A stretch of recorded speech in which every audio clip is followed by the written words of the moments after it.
Hello, everybody! Welcome back to Top Hat Culture, Episode 3. And with me, I have my co-host, Dark Amaru. Hello, hello.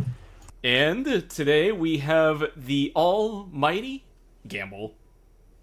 Hey, thanks for having me, guys. Yeah, no worries. Yeah. we Glad to need be here. we need based Gamble on the podcast. Yeah. Alright, let me switch my build real quick and then we'll head into the mission. Alright, so today, because I am very intrigued by it, because even though I'm not interested in the gameplay, from what I saw of it, I still want to hear your guys' opinions on it. I want you guys to lead the conversation on the first Descendant.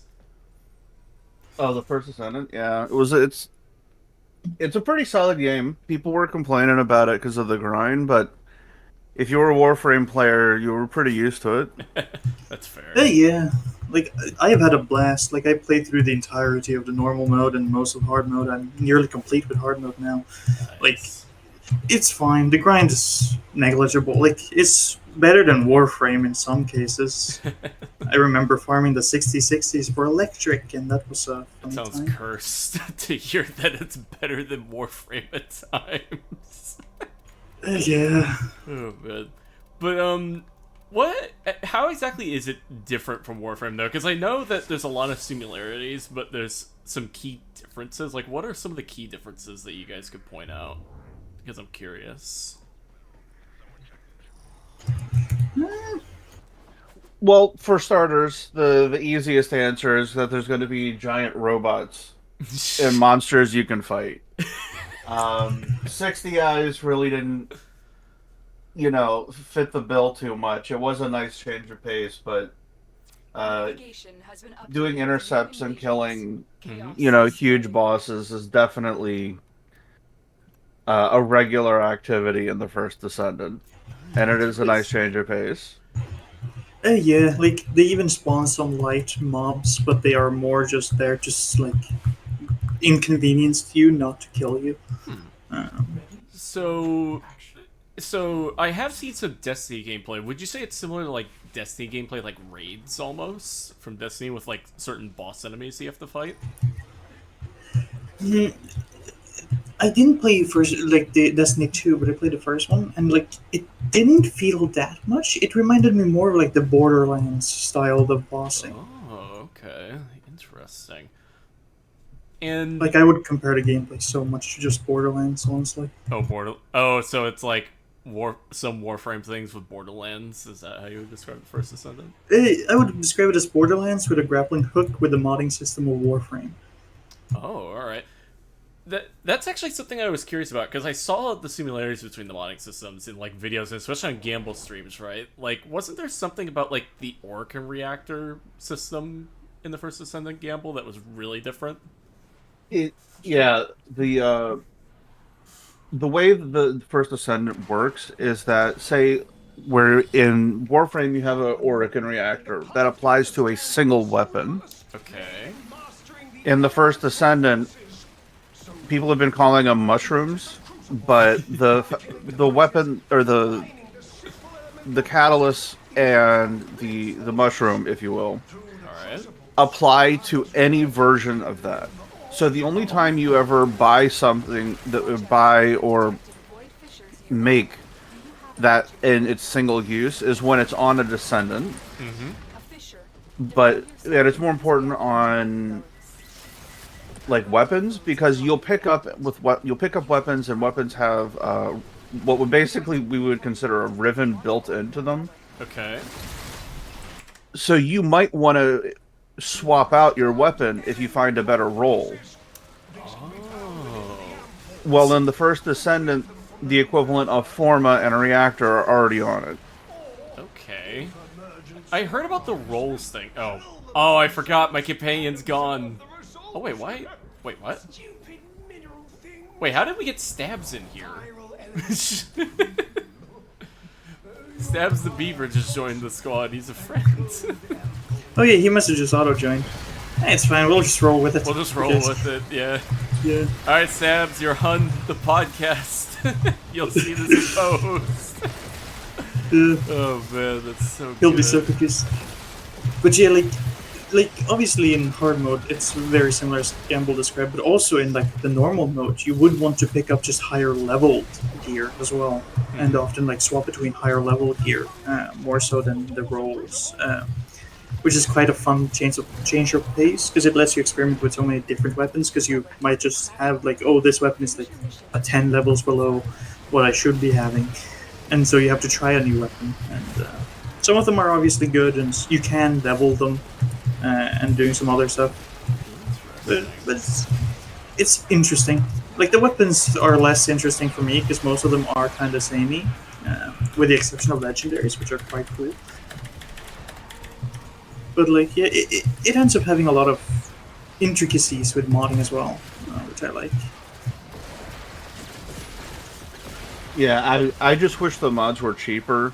I know right now the community is complaining, and justifiably so, that, like, say, mods that are similar, like, say, defense mods, should probably have the same polarity.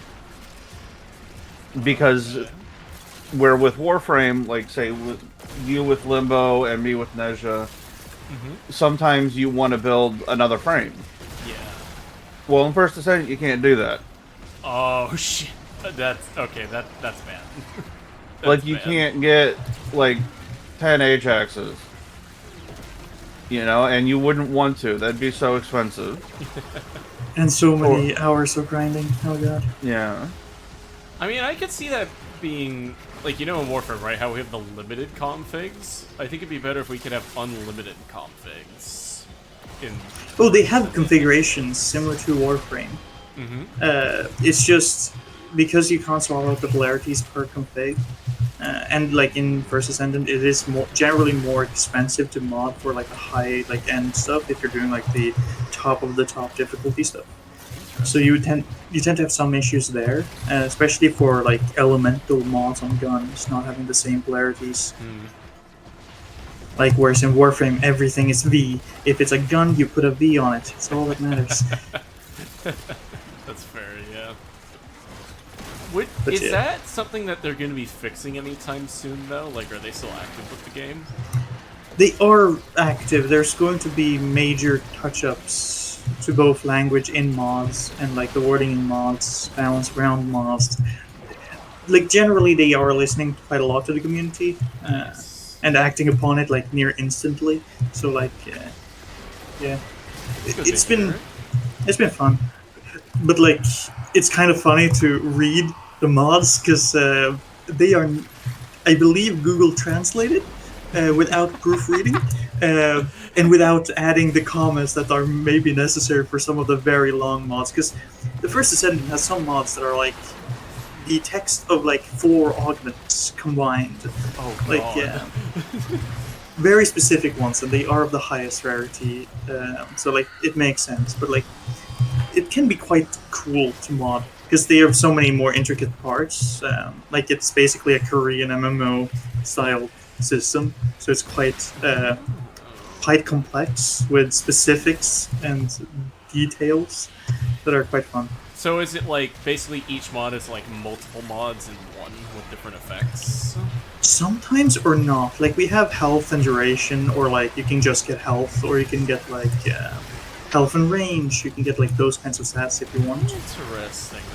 I'm kind of surprised we don't have something more like those in a Warframe.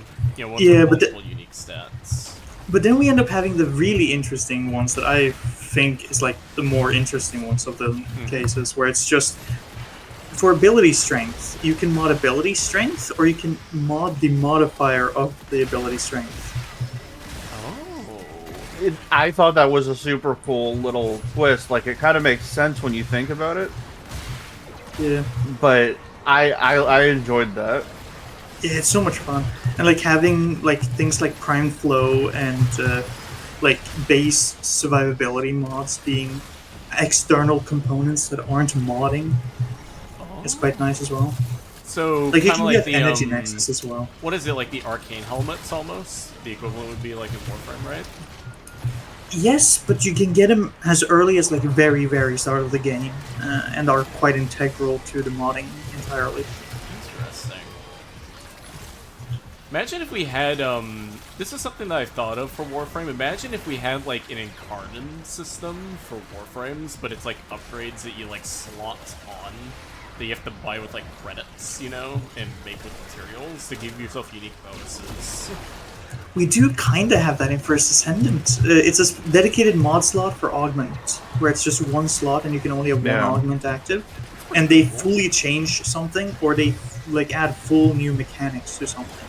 That's pretty cool. So like they're like near full reworks of an ability. Like you can go from having a bouncing water wall to just like a throwing like single hit like ball. Okay, that's or like a beam of water. Imagine like, if we got, you know how you mentioned the augment rework thing that's supposed to happen at some point, right? Imagine if they did that for the augment rework, where it's not like, you know, just flat bonuses. They actually give unique mechanics instead. I think with First Descendant being so popular, I would like to see them, like, because, like, there's a lot of things they should actually take from First Descendant. Like, I know have everyone memed, like, oh, it's just Warframe, like, they copied from like that and stuff. But, like, they did some stuff really cool. Like, I'm really impressed by the, like, new beginner system in the game. Like, they are really rigid and good at teaching the players. It's pretty neat. And also at giving free shit, you get like 2 form in this, or like 3 or 4 form in the story, I believe, and then you get like 2 reactors. So like, yeah, it's quite cool. It's good to hear. So the First Ascendant is more interesting than I expected, then. At least from the story is dog crap. Well, like, yeah. Story-wise, I know it's shit from my understanding, but mechanically, it sounds more interesting than I gave it credit for. There's barely any interesting characters. Like it's the gameplay. If you don't like the gameplay, yeah, like it's gameplay. It's like Borderlands 3. It's just gameplay. That's fair. I will, because Gamble, I know that you're super in tune with like understanding gameplay mechanics and stuff like that. Do you think the First Ascendant's gonna have like a good future ahead of itself? Oh, that's the game's still too early. The big thing is that we're in pre-season now. Okay. One of the big differences between Warframe and the First Descendant is that the First Descendant has adopted a seasonal model. Oh. So it's going to be, with very limited comparison, it's going to be like I'm drawing a blank. Call of Duty? Maybe? I don't know. No, not like Fortnite. Call of Duty. What is it? It's not Doom. What's the other one? Dota? Dota? Do they have seasonals? I don't know. I could draw comparisons about other Korean games, like it's a seasonal model, but, yeah. where every couple of months it'll swap over to something else. So, kind of like what Warframe has with the night waves, at least with the initial ones before they stopped doing that. Yeah, I guess. But the issue is that we don't know what the seasons are. If it's a full rework, if you will, we don't know what that's going to be like. So it's just right now in pre-season, we're kind of running around. Like, people are talking about how there isn't, like, too much to do. We got a campaign. They should have had somebody else translate it, like what Dark was talking about. It does seem like they're using like a translator, yeah, to translate some of the stuff. Listen, just pay the $500 and have the person translate everything. It was a little distracting. Yeah, like it's not super bad, but like, I can't tell you the story. I didn't watch it. To be honest, you didn't miss much. Yeah, like I watched the cutscenes. That's it. And then I listened to like a handful of characters that I actually like because they did voice work for some other games that I play. Nice. The English dubs, at least. So yeah. I thought of like what is it? I think in games like those, like is the translation, because I assume there's subtitles if you play in Korean, right? Are there like subtitles for it? You could get subtitles, probably, yeah. I would assume that if you were to, like, listen to it in the Korean version and then, like, read the subtitles, it'd probably be better. Maybe, but I don't see why maybe if the subtitles were made after the fact, maybe. Yeah. because that would mean the subtitles were made after the voice acting. But yeah, like some characters did a great job at doing the delivery of lines. Like I believe 2, but like I hope they change a lot. I hope they work on the translation issues because the game loop is fun. Like I like the game loop. Yeah, the thing with that is that if it works that way, it's kind of like me with have any of you played Sekiro? No. I did lightly. I haven't gotten around to If actually you play playing Sekiro, it's mainly meant to be in Japanese, so I just played it in Japanese and had English subtitles, and I felt like it was better that way, because I'll tell you, the English VA work, like, it's not bad, but I definitely prefer the Japanese version. It's some good heavy hitters though for voice acting though. Like they have some great English voice actors. Well, yeah, it's just early games I it played. just feels more natural, shall I say, playing it in Japanese with English subtitles, because it's kind of like, you know, when you watch like a movie that's imported from a different country and you watch in the subtitles, it's kind of like that for me with Sekiro. Yeah. Yeah, like I see that as well. It feels like, more authentic. Like I only do dubs if it's high action. If you're expected to play while being spoken to, I always do dubs. But if you're not playing while being spoken to, if it's like pure cutscenes or whatever, then I'll always just use the subs. I mean, in Sekiro, they don't really talk while you're in combat, but they do have like things where like you usually like interact with the NPC, obviously, right? And then they're talking, so it's stuff like that. That sort of thing. Yeah. I didn't get bothered by the voice acting, to be fair, so maybe if they played more, I'll get around to it, I think. Elden Ring is now on the table. Of course. Elden Ring and Terraria. I want to get to modding Terraria again. Oh yeah, you and I gotta play some Terraria when I pick Yeah.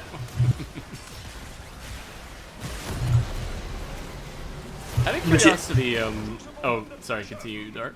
My bad. Yeah, I was gonna change topic. You can go. Wanted to say really quickly, Gamble, are you going to be streaming more for Descendant again soon, or are you kind of done with it for now?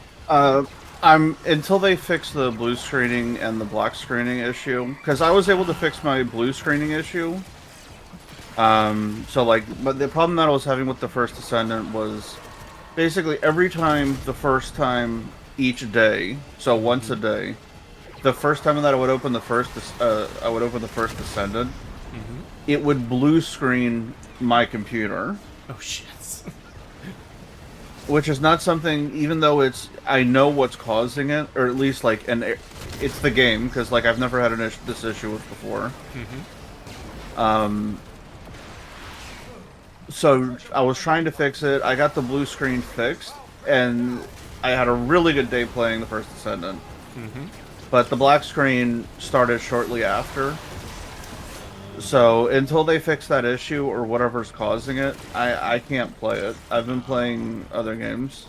That's unfortunate because I didn't have much issues. Like I had some issues where I would crash because it's too hot here at this time of the year to be playing games. But like, I haven't had any issues outside of that. Probably because I'm using like DLSS exclusively and not anything else. Maybe that's what changes it. Huh. But yeah, I wanted to ask actually, because I'm going to derail back to Warframe, I think. Because I would be very interested to hear both of you guys' takes. I hope that in DMs actually lightly. Because I really want to know, what do you guys think? Should the assume the helminth for an ability in a Warframe when they design it? Like, oh, this ability should be designed with helminth being a thing, and like it being the helminth option? Or do you guys think it should just not be the case and like have an ability just be actually useless in the helminth, but it'll be there just because? Actually, an interesting question that I never really thought about. Might need a moment for that. Gamble, what do you think? Out of curiosity. Are you talking about like being able to change the helminth ability? Well, no. What he's talking about is that, you know how like when they make abilities, right? Have you ever thought about how when they design abilities, do you think they ever design it with the helminth in mind, or do they just randomly choose an ability to put in?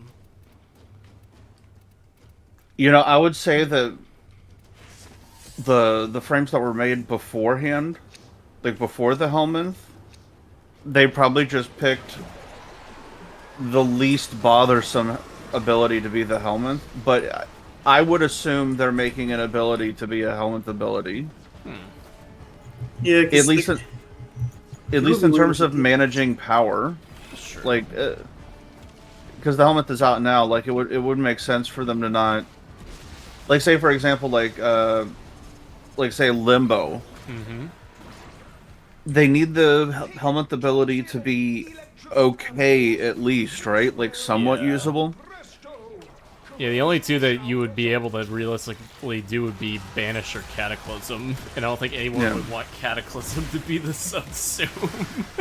Because it's Well, that's honestly enough already. would That's probably what I'm be saying, I less agree. bad than the current. I think Banish is worse than Cataclysm for subsume, because Cataclysm would have use, like very heavy use for any frame. Like you would use it on like Woban and like yeah, Cypher Dementia. that's fair. Yeah. Even without stasis, because you Although- would still be killing them in the rift and getting the energy I back. think the only reason why they probably wouldn't do that is because, haven't you noticed that the helmets, right, they never choose ultimates as subsumes? Like what Yeah, the I think- ultimate ability would be.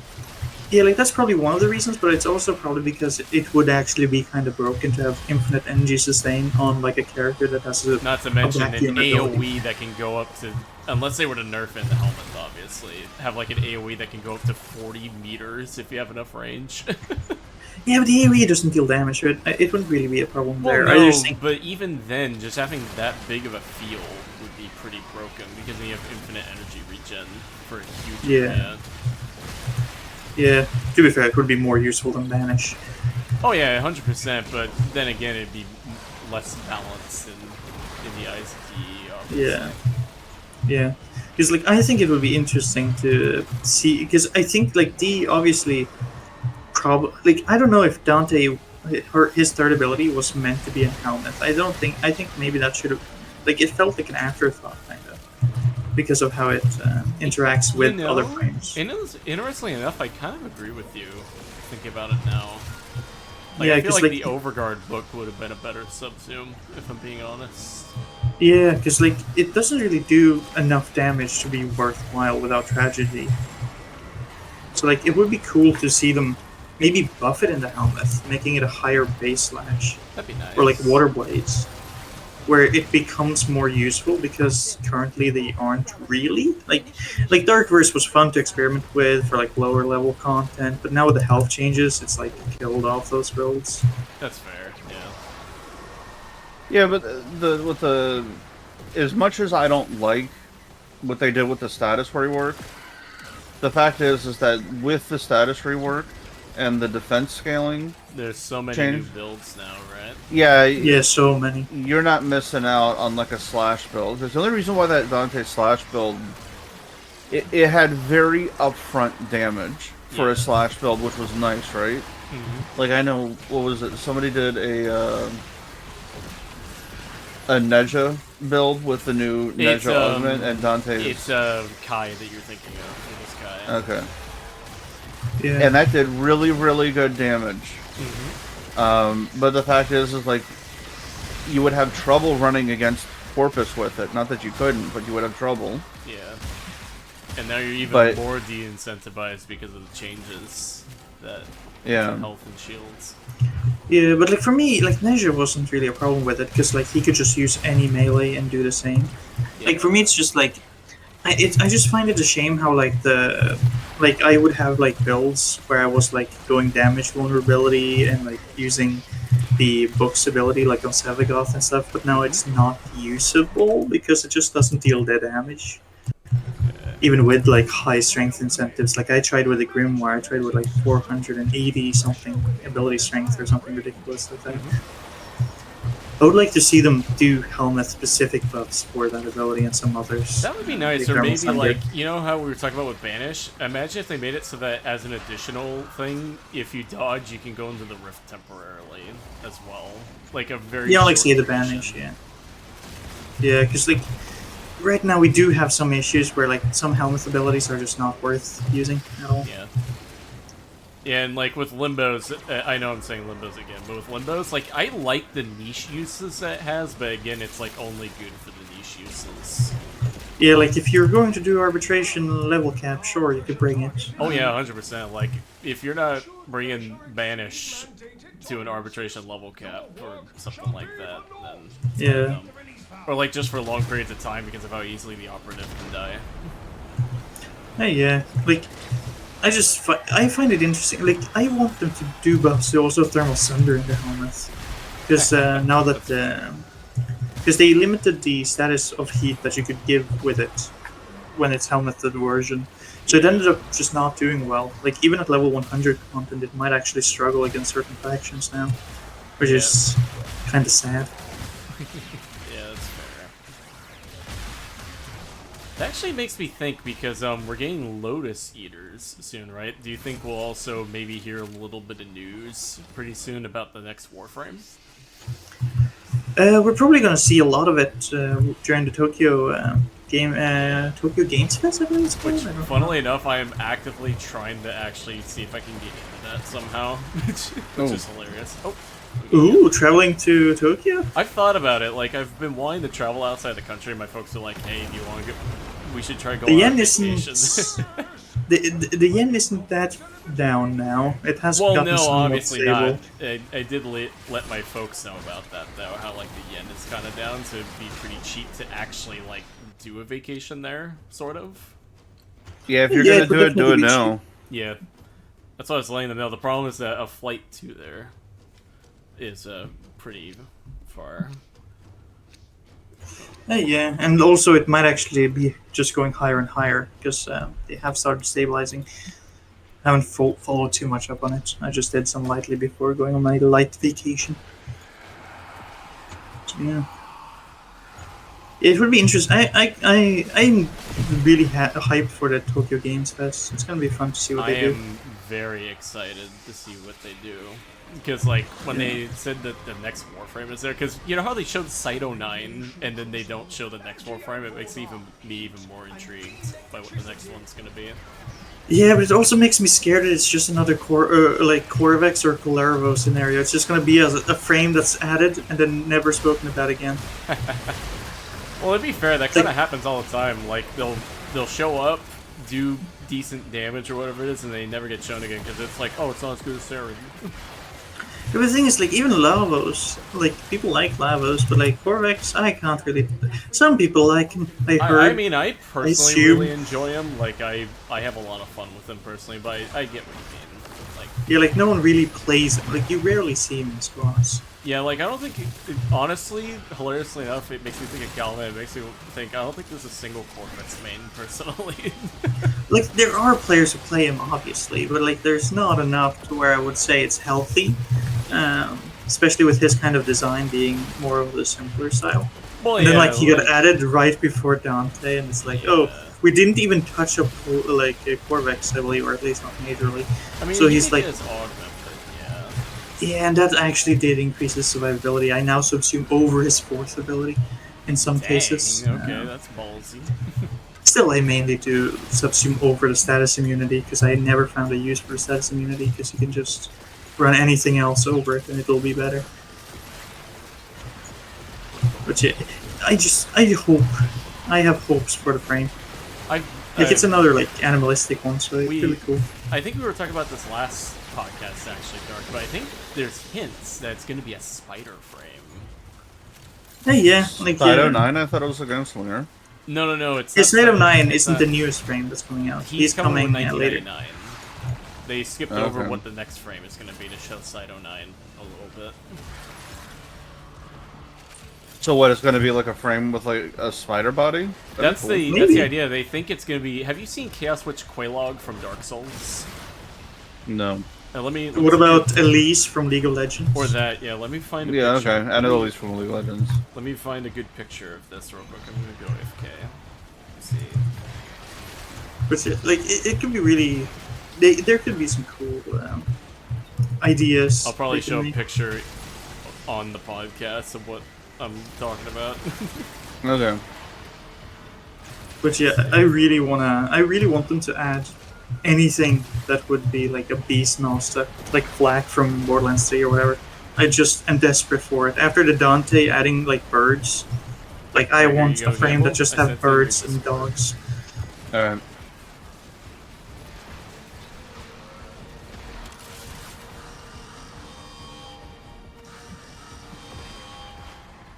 Oh, okay.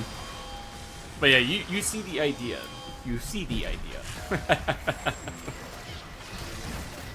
Okay. Yeah. Legs on bottom, body on top. Yeah.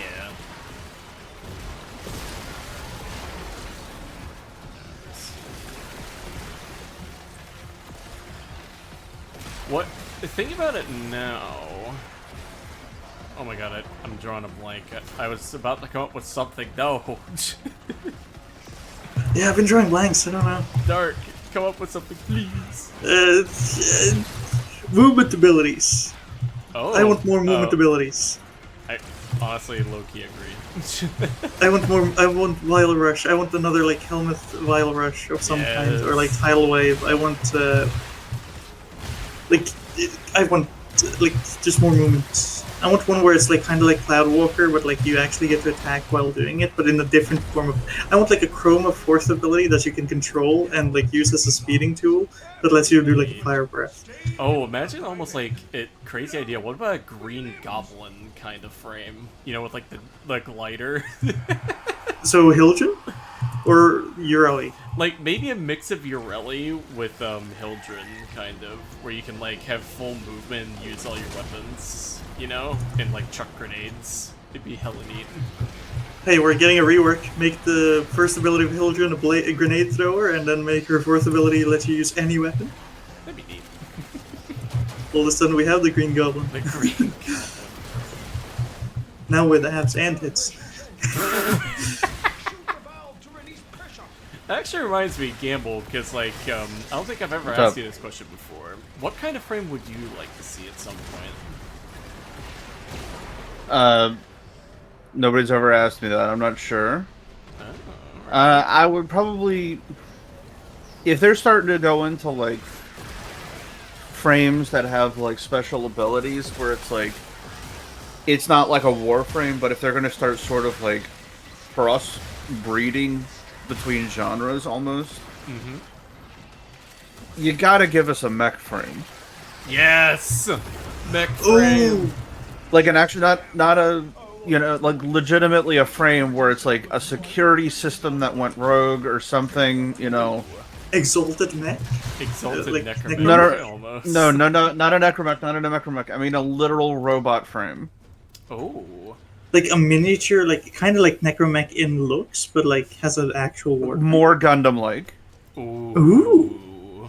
Like a Sounds cool. Warframe-sized Gundam, but have it be like, but where you can mod it, like maybe it has like tank tracks or something like that. Oh, that'd be hella neat. Like, imagine almost like Corpus get a hold of like a dead Warframe and they make it into that. Yeah. That'd be hella Like neat.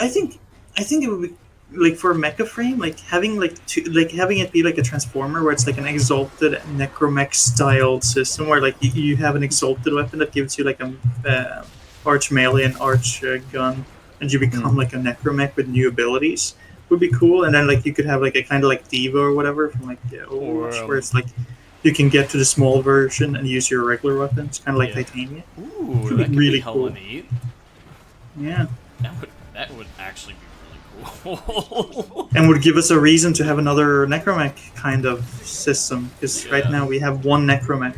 I refuse to acknowledge the existence of the second one, because the first one already did the job. It's kind of sad too, because like I think conceptually Bone Widow is actually really cool, but it just kind of sucks to play from what I've seen.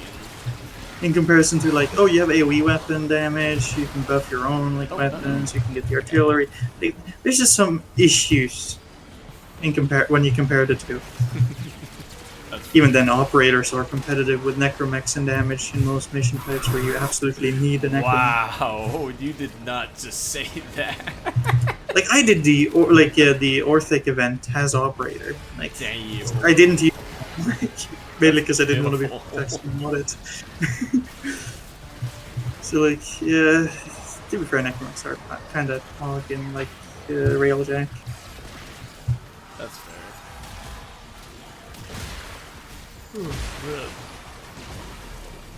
We're getting some zingers this podcast. I'm gonna make so many people mad. Yes. There'll be like 12 statements that all could easily be like pointed at and then made fun of. Oh man. Ooh, because I just remembered this. I don't know if we discussed this on the last podcast. You know the Incarnons that were leaked a while back? Oh yeah. What do you guys think of? What do you guys think they're gonna be like? I haven't seen the list. I know one of them spoil? is the Sybaris. I've got a god roll for it, so I'm cool. Well, I Like, mean, for me, it's like- mechanically, what do you think it's gonna do? Like it's like the burst pistol and the burst rifle, right? Like so, like what could they really do? It's either go even further beyond on the burst like system, make it like a big like opticore like weapon, and then have it be a duplex trigger maybe. Like they could do so much stuff with it because like they're so basic right now that they could easily make it a sniper rifle in Incarnon mode sniper rifle. That would be sick. That would be sick, 100%. There's a lot. I just hope they don't become heavy headshot reliant, like having stuff like longbow sharp shot, because I want to be able to use it against the murmur. God, I could go on so many rants about just not having headshot hitboxes on the murmur. I mean, I think it's kind of fine. I mean, logically it makes sense. I mean, they're just robots. Yeah, but you could still just call it a weak point and then have the weak points counted headshots for the purposes of the weapons that need headshots. That's fair. They did it for the Incarn weapons. Incarn weapons specify headshots. But here we are, charging them off arms and like crotches and like, hands. Like, I think we're well past it being needed to be a headshot. Especially for like the Nell, which is literally one bullet. You have to hit a headshot with it, or it's not any like magazine or anything. That's fair. But yeah, like that's just my hatred for the fact that I can't use my Parangale in these kind of missions. Yeah.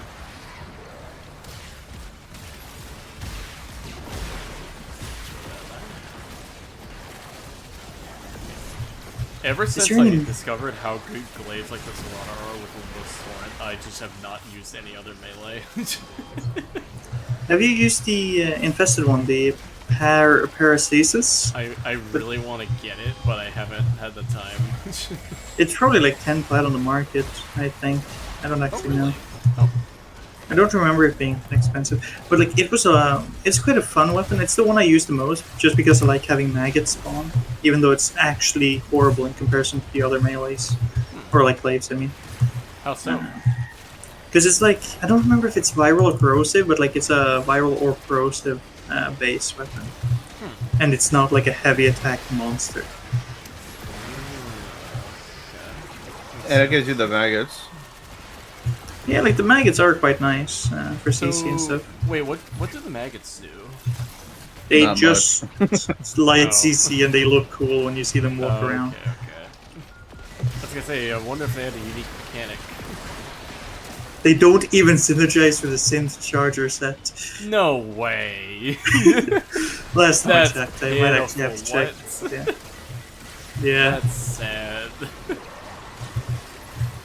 I didn't actually check all of the helmet charger mods, but I did try the health one. That didn't work.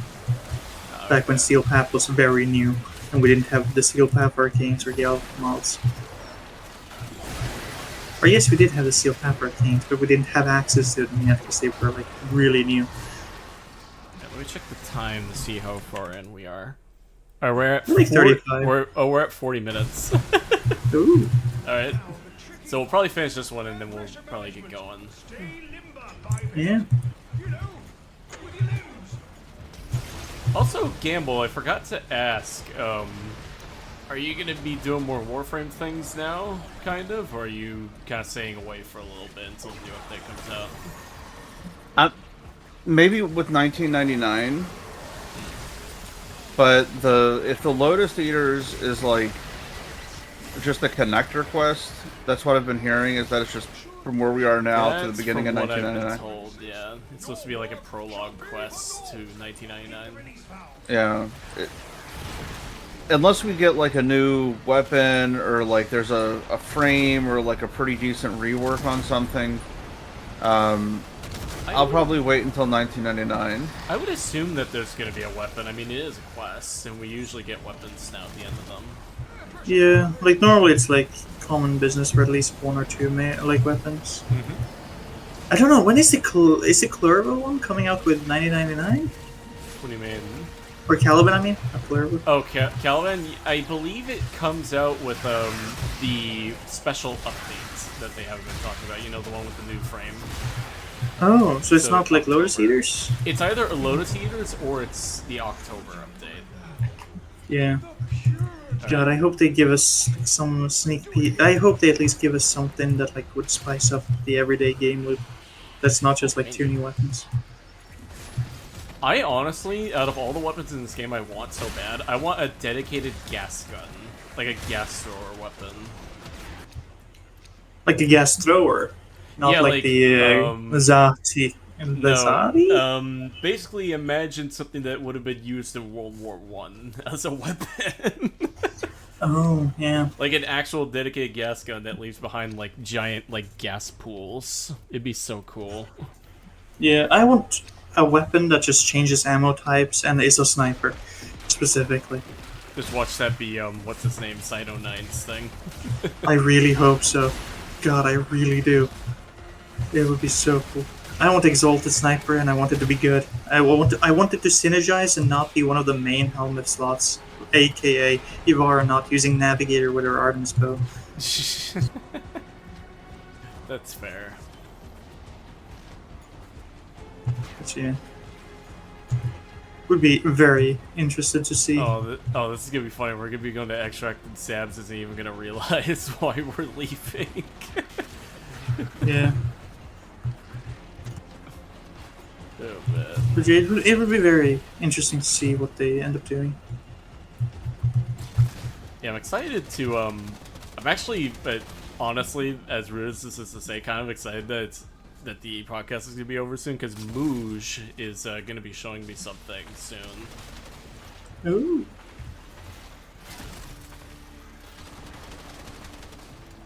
That's quite cool. Oh, he walked into your rift portal? That's funny. Ooh. Decent amount of stuff. A lot of steel essence. Yeah, baby. GG's. Okay. I like how he joined GG. and doesn't understand what we're doing. Yeah, he's not gonna know until he sees the podcast. Oh man, but yeah, no one tell him. No one tell him. It'll be fucking hilarious. Yeah. Alright, let me see what time we got left. So we got a few minutes left. All right. So I think that was a pretty fun time. Wouldn't you guys say? Well, yeah. Yeah, I always enjoy playing with you guys. Yeah. Mm. All right. Well, Gamble, if you're interested, we can also hang out a bit more in the next couple of days too, if you're up for it. If you need a buddy. Yeah. Dude, it's going to be very work dependent. I have been basically coming home and going to sleep past couple of sorry weeks. to hear that, man. Yeah. I'm sad for you. But if you ever want to talk with any of us, just message one of us. Yeah. I'm sure I'll probably be, as long as I'm green in Discord or even red sometimes, I'll always answer. Nice. Okay. All right. Well, I think with that, that's the end of the episode. It was a pleasure having Based Gamble on as a guest. Oh, good. And Glad to be here. this has been Top Hat Culture Boys, and we'll see you all later. Have a wonderful evening. Bye-bye.